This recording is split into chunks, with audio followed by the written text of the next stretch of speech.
নমস্কাৰ, মই আপোনালোকলৈ আজি আগবঢ়াইছোঁ কচুৰ এটা নতুন ৰেচিপি। কচু আপোনালোকে সকলোৱে খাইছে, কিন্তু আজি মই কেনেদৰে বনাম চাবচোন। এনেকৈ খাই চাব। প্ৰথমে মই কচুকেইটাৰ বাকলি গুচাই ল'ম।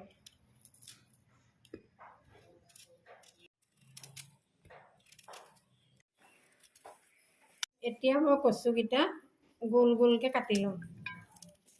এতিয়া মই কচুখিনি পানীত দি অলপ নিমখ দি সিজাই ল'ম। কচুখিনি প্ৰায় সিজিছে, এতিয়া মই কাঢ়ি ল'ম।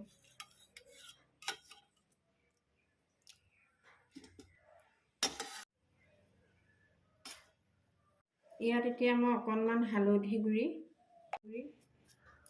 অকণমান জিৰা গুড়ি, অকণমান গৰম মছলা। কেৰাহীত মই ইয়াত তেল দিলোঁ। তেল দি কচুখিনি মই ভাজি ল'ম।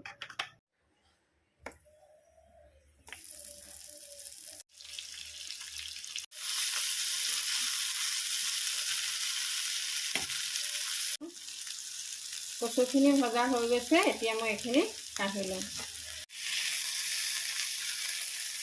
সেইটোত অলপ তেল দিলোঁ, কেইটামান পাঁচফোৰণ দিলোঁ, কেইটামান শুকান জলকীয়া, কেইটামান তেজপাত, অকণমান নহৰু আদা বটা,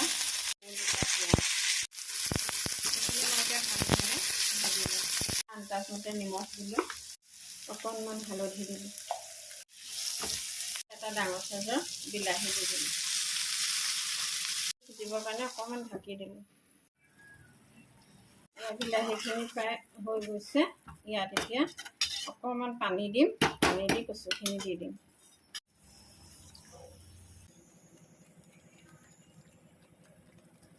কচুখিনি দি অকণমান লাহেকৈ লৰাই দিলোঁ।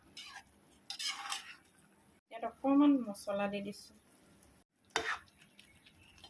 অলপ দি দিছোঁ। আপোনালোকৰ ধনিয়া নাথাকিলে মান ধনিয়া পালে মান ধনিয়া দিব, নহ'লে কচুৰি মেথি অকণ দিলেও হ'ব।